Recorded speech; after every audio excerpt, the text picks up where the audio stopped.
Public administration. Semester third midterm. One who appoints the President of India. The President of India is not appointed but elected by an electoral college. This electoral college includes the elected members of both houses of Parliament and the elected members of the legislative assemblies of all states, including Delhi and Puducherry. This system ensures that the President represents the entire nation, not just one region or political group. It also reflects the federal structure of India, where both the center and the states participate in choosing the head of the Republic. 2. Is the President of India the nominal head? Yes, the President of India is considered the nominal head or constitutional head of the country. India follows the parliamentary system, where the President is the head of state but not the head of government.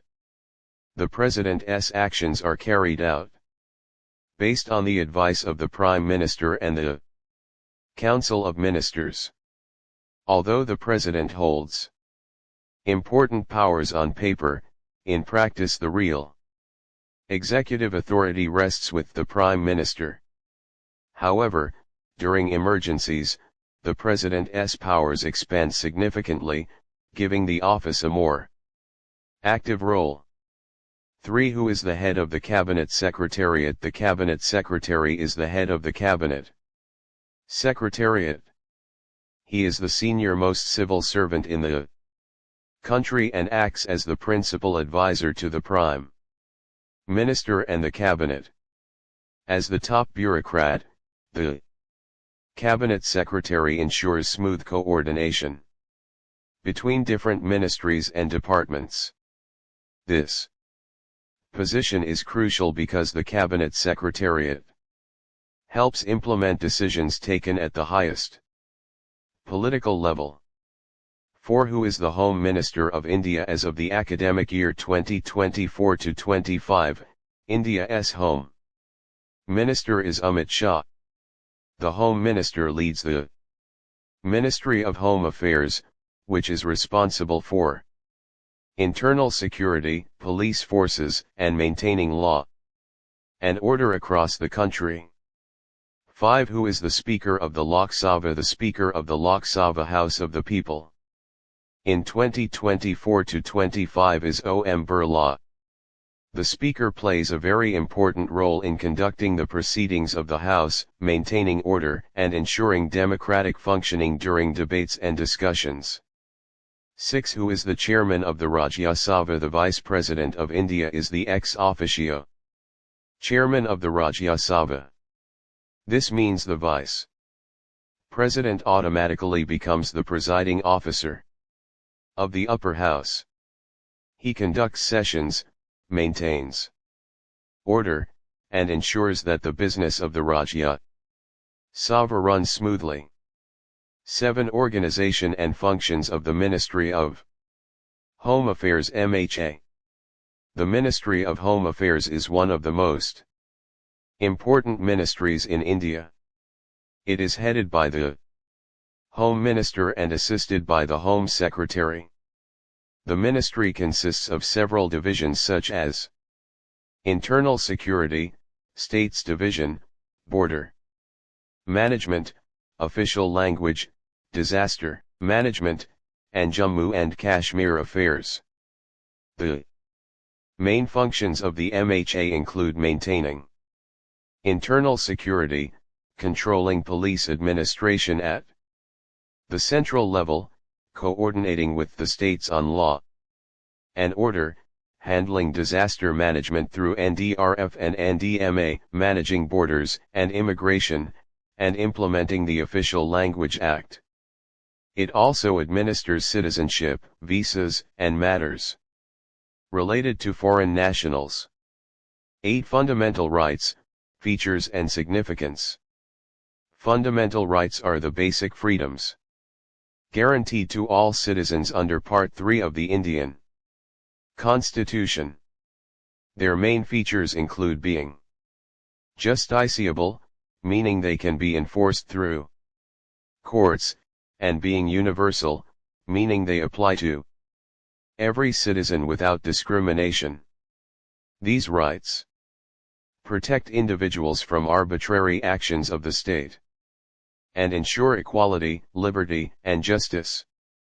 Their significance lies in the fact that they form the foundation of India's democratic system by safeguarding personal dignity, preventing misuse of government power, and promoting social harmony.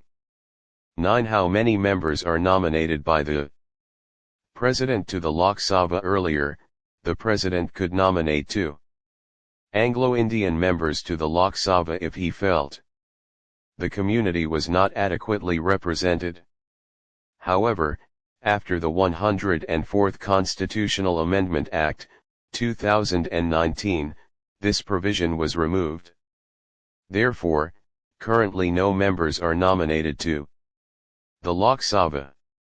10. British legacy on Indian administration. The British left a deep imprint on Indian administration, much of which continues even today. They introduced a highly centralized administrative system, the district collector system, the Indian Civil Services ICS, the police structure, and the framework for modern budgeting and accounting. They also established the principle of rule of law, which means all citizens are equal before the law. After independence, India adopted these structures because they provided stability and continuity. The British legacy helped India build a strong administrative foundation, but also created challenges like excessive centralization and bureaucratic rigidity. 11. Indian administrative development in socio-economic context. After independence, Indian administration underwent major changes to support socio-economic development. The government adopted the welfare state model to improve the quality of life of its citizens. Development planning began through 5-year plans focusing on poverty reduction, agriculture, education, industries, and healthcare. Administrative reforms were introduced to make the system more people-friendly and efficient. The 73rd and 74th constitutional amendments decentralized power to local governments, increasing public participation in development. Overall, the Indian administrative system evolved to meet the needs of a developing nation and ensure balanced social and economic progress. 12. Fundamental characteristics of rights. Fundamental rights have several important characteristics. They are universal, meaning all citizens enjoy them equally. They are justiciable, allowing individuals to approach the courts if their rights are violated. These rights act as a limitation on government power and ensure that no authority can act arbitrarily. They promote equality, protect personal liberty, and uphold human dignity. Together, they create a framework within which public administration must operate, ensuring fairness and accountability. 13. Appointment, functions, and position of the Prime Minister. The Prime Minister is appointed by the President, but in reality, the President simply invites the leader of the majority party or coalition in the Lok Sabha to form the government. The Prime Minister is the head of government, leader of the Council of Ministers, and the chief policy maker of the nation.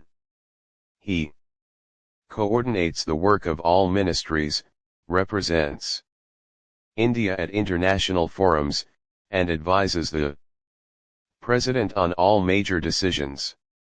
In India's Parliamentary system, the Prime Minister holds the most powerful position in the executive branch and is often described as the real executive or the keystone of the cabinet arch.